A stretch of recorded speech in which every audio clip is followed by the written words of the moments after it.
Now we are heading to the capital for another update on the London property market, and I am joined by Property Tribe's partner for London property, and that is Marc von Grundherr, who is a director at Benham and Reeves, and they have a big footprint across London. So Marc is the most perfect commentator to discuss what's going on in the market in London.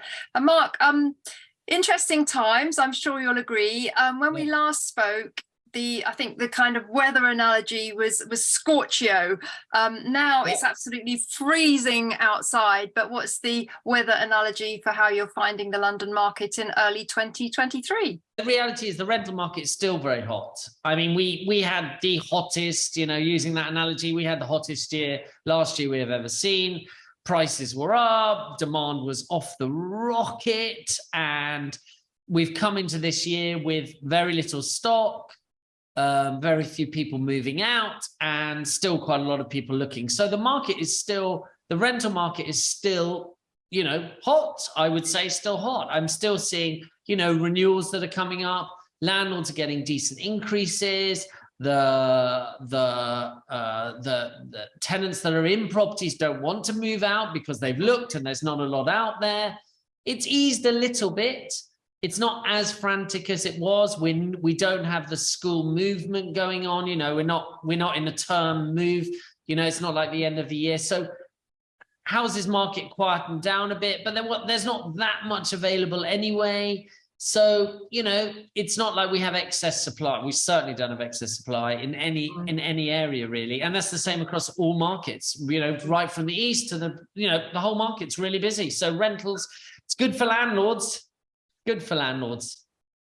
Indeed. Now, some people might say, well, actually, I haven't got any property in London, so this call isn't really relevant to me. But I would actually disagree with that, because I think, and I don't know whether you concur, Marc, London is kind of like a barometer of what could happen in the rest of the country. Yes, we both agree it's got a very specific individual market, but, it does seem to be a good market to monitor to see what might happen elsewhere.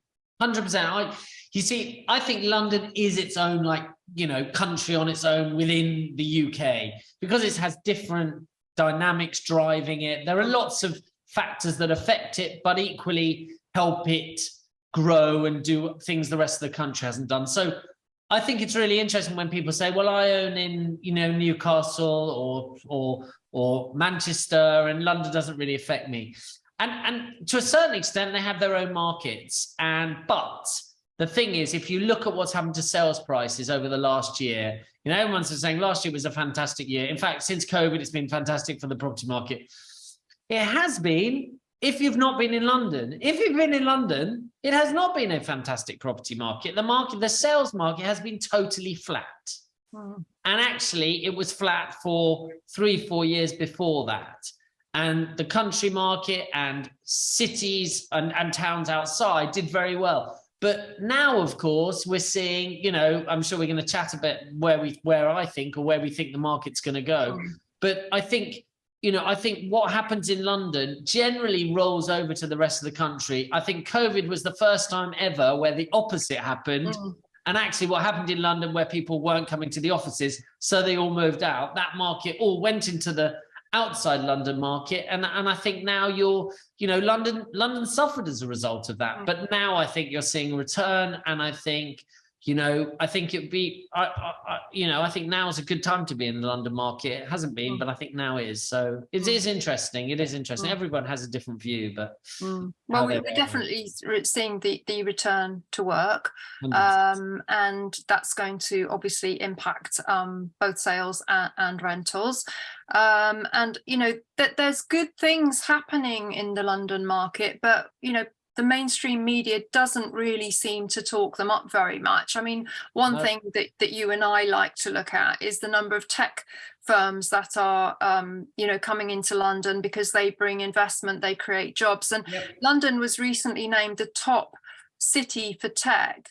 Globally, yes, exactly. And this is something to really shout about, because we get these clusters of tech businesses forming in the city, and they're great employment for young professionals who make great tenants. So there's always things to look at in the London market where it's definitely kind of bucking the trend, and where the mainstream media isn't really paying close attention to what's going on, and that's a good way to see opportunity, I think. I totally agree. I think tech is the big story. Let's be honest, we're an old nation, an old country. People always think, you look at what happened in Europe, countries get left behind and the new modern economies grow. You look at Asia, you look in Africa, you look, China, India, these growing economies. And usually the older countries, we get bigger and bigger debt because we're not producing. And it's fantastic. Obviously, London has financial services, the UK a little bit, but mainly London has financial services. And that was our kind of thing for the last 20 years. To now see tech outside, Silicon Valley is not as big as we are now. And you think that everybody thinks tech's in the US, but actually now to think that London is the global center for technology, I think that's unbelievable from a British thing to have it here. I think it's amazing. We should be very proud of ourselves. It's a good source of people looking to rent in London. I mean, you look at the Google, Amazon, Facebook, or Meta as they are now, and you look at their campuses in London, and that's the word now, these massive buildings they have with thousands of people. Apple's headquarters coming into Battersea Power Station. I mean, I think tech is a really big story. It's so funny you said it, because I've been saying it in my talks the last couple of years that I do in Asia, and talking about the number of people in tech. I mean, students is the other big volume thing, 400,000 overseas students in the UK. I think that's another big story. But I think tech is interesting because it's for the long term as well, which I just think it's great for us. Well, I think also with all this uncertainty with rising interest rates and the economy, many first-time buyers are delaying getting on the property ladder. Some can't afford to anymore, and those people are going to rent longer. So again, that's true actually across the entire country, not just London. But as landlords, I think we have to try and seek out the positives in our sector, because there are so many negatives. And speaking anecdotally as a London landlord, I've got long-standing tenants, and they have I've recently done rent reviews for all of them, because I've not raised the rents for many years, and they were all aware of how competitive it was in London to get a property, and they were all happy to increase the rent a little bit. I did not put it up to market value, but I came to a compromise that worked for them, because obviously in the cost of living crisis, we want to keep good tenants, we want to sustain 100%. tenancies. So as far as I'm concerned, I've had no voids, no arrears. I'm touching wood as I say this. And across your lettings portfolio at Benham and Reeves, you'll be aware of how many tenants are in arrears, how many voids you've got,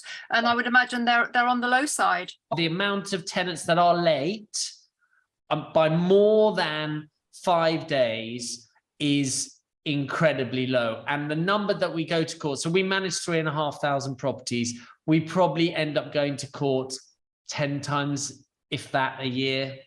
And that seems like a lot, and a lot of people are going, oh my God, you have to go to court 10 times. That's 1 out of 350. That is not a lot.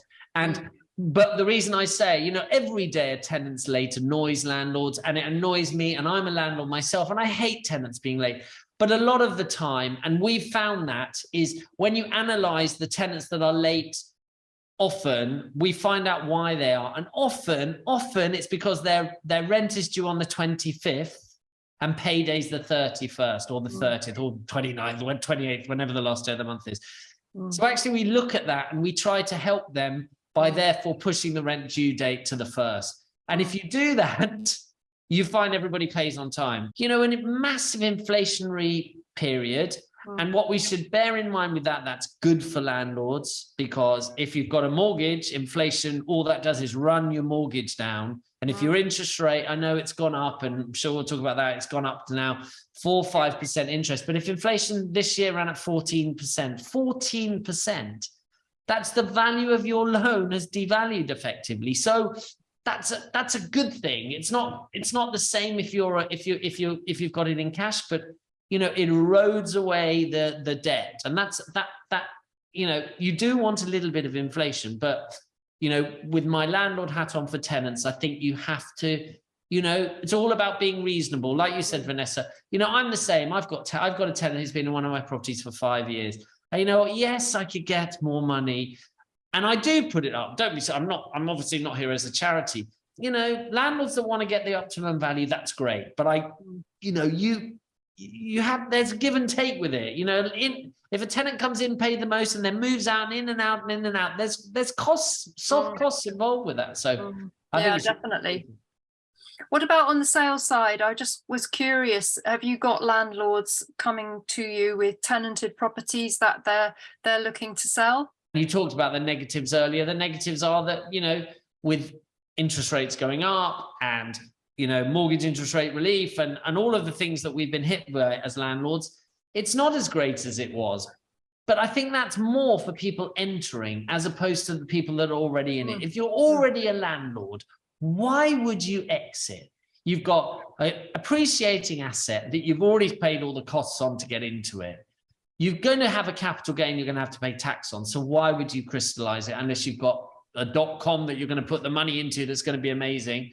And number two, you've got pretty sure ongoing income from the tenant. A long way around to answering your question. Do we have some landlords selling? Of course we do. We've got, at any one time, we've always got landlords that want to exit, and they exit for a variety of reasons. But, you know, it's different. If you want to sell because you need the money for something, or you're just, you know, you've owned it for 30 years and you don't want to pass it to your children, or whatever you want to do, those people are exiting. But we have not seen people running for the hills exiting like I've read. You know, there's not enough stock. And you know, the thing is, if it does happen and lots of those landlords do exit, all it means is there's less property for rental. So that will help solidify those people that remain in it and remain investors. And it, you know, and that, you know, that's the fundamental part of the property market in the UK. Shortage of supply, lots of people looking to rent, like we talked about tech and people. We deal with developers every day. And a lot, you know, some smaller ones that we're speaking to, and some of the larger ones too, are delaying phases because they've got sales prices have been under pressure. They've got Help to Buy's ended. Well, it's ending, but it's ended for all intents and purposes. And build costs are through the roof. So you've got three things that are seriously affecting the market, and all you know, if you own some land, why would you build it if prices are not up? So they're just going to mothball it, and they're going to wait for prices to start moving again, or maybe costs to come down. It's just interesting. The reduction in house building, I think, is another crucial factor that's going to be, you know, it's going to haunt us for years. This. You mentioned it was good for landlords it's going to be okay for landlords that stay in that are already in the market and have been for a while and stay in it, and you know, keep informed and are smart about what they do. But you know, just really as we come to the end now, Mark, if there's a newbie watching this thinking, well, I want to get involved in the London property market, what type of property and are there specific areas that you think there is a good opportunity for newcomer landlords? And I just want to say to the PT community that Mark is very happy for you to contact him direct. If you want to discuss anything or you want his opinion on the London market, he's very available and approachable. And we appreciate that about you, Mark, because you're a great resource for the community. But, you know, newbie landlord, they rang you up and they said, I want to get into the London market. What would your advice be? Okay, so first thing is, when people say, is this the best time to buy or is this the worst time to buy? If I really knew that, I wouldn't be doing this. I'd have made zillions of pounds. I cannot tell you this is the bottom of the market or this is the top of the market. I don't know. And nobody knows. Really, it's only when it happens and you're lucky to be there. So the first thing is you can't always buy the cheapest and you can't sell at the top, because it's so difficult to do that. So the best time to invest is when you're ready. And so for a new person coming along and say, look, I really want to do this. I think I want to be invested in property. I've got some money. I want to do it. So I always say to them, when you say you've got some money, are you really ready to do it now? Because when you're ready to do it is the time to really focus on doing it. And by being ready, I mean, do you have enough money for a deposit? So are you sure you want to borrow 70%? So have you got 30% cash plus the stamp duty plus the other? You want to look at somewhere that you're going to get an okay income from it. And the okay income, I think you need to be looking in London is anywhere from a 4 to a 5.5% yield. Well, you're probably talking about a 1 or 2 bed flat. 1 or 2 bed, and I was going to say, so that ends up, you end up in the 1 or 2 bed. You should look at areas slightly further out, and then we look to zone 2 or maybe zone 3 or zone 4 or zone 5. I think period is equally good as new builds. A lot of our overseas investors, they only want new builds. And I think that's a mistake. They won't look at secondhand, because actually I think you can do equally well with a period property. As long as it's in good condition and you maintain it, it's no harder, but you have to be willing to, buy secondhand. Yeah. Well, maybe a new build apartment that's maybe 5 years old. Yeah. It's still got its NHBC guarantee. 100%. Still be relatively low to in terms of maintenance costs. It won't need an uplift for a few years. And very often, new build is sold at a premium. So my advice really is to wait, or rather to look where there's new build and then look for somewhere that's maybe 4 or 5 years old. 100%. I don't know what you think about access to transport, but my kind of benchmark has always been within a 10-minute walk of a major transport link or bus route. And I also have my pint of milk rule, which wherever I'm buying, it has to be within a 5 or 10-minute walk to get a pint of milk. I think these are all kind of important things for city dwellers, that they kind of really demand a standard. Close to transport goes without saying. If you're buying something a 15-minute walk from the tube, from transport, you're going to really struggle. What I was going to say that was interesting. So the flat that I just agreed near Wembley is nothing to do with me, but someone offered me the flat. The guy had bought it off plan. He paid 400,000 for it. He's paid £100,000 deposit. He can't afford to complete. And the person that sold it to him told him he was going to double his money. As ever, I felt sorry for him. But anyway, the point is, I don't know the seller. It came through somebody else, but I've just bought it for 335,000. He paid on land registry. It will go through at 390, and I picked up for 335. He still gets 35. He's paid 100,000, so he paid 390. He's paid £100,000 deposit. I'm paying 335. He will get 35,000 back. But if he hadn't, he'd lose the 35 as well. So it sounds like I'm taking advantage, which I'm really not, but I only offered him what I told he would take, and he's accepted it. And actually that's a good deal. And there are deals like that about. In fact, someone in my office just offered me a 2-bedroom in the same development and said, did I want? And I think I've got one. I don't want to buy a second one. But there are these there can be distressed sales out there, but you have to be ready to go. We've got something at the moment that they paid 550 for, and I think he'll take 500, which I think is not a bad discount. I've got a couple in 9 Elms that people are struggling on, but they're, you tend to find the ones where they struggle are the higher value units. So sometimes, it's not for everybody, but there are definitely I like distressed as well. I think distressed can be good, but just be careful that it really is distressed and it's not. It wasn't very overpriced at the beginning. That's where expert kind of and local knowledge comes in. Well, that's brilliant, Marc. Thank you so much for this update. It's always such a pleasure speaking to you and hearing the lowdown on the London property market. And I'm going to keep the faith. I've got no voids, as I mentioned, no rental arrears or anything like that. Fairly stable, and I'm just going to sit tight and see how things develop over 2023. But thank you very much for joining us as always. And if anybody's got any questions for Marc or wants to contact him directly, you will find his details underneath this video. But for now, thanks Marc, and let's reconvene in the summer and see if we can still talk about positive market. Thank you. Thank you.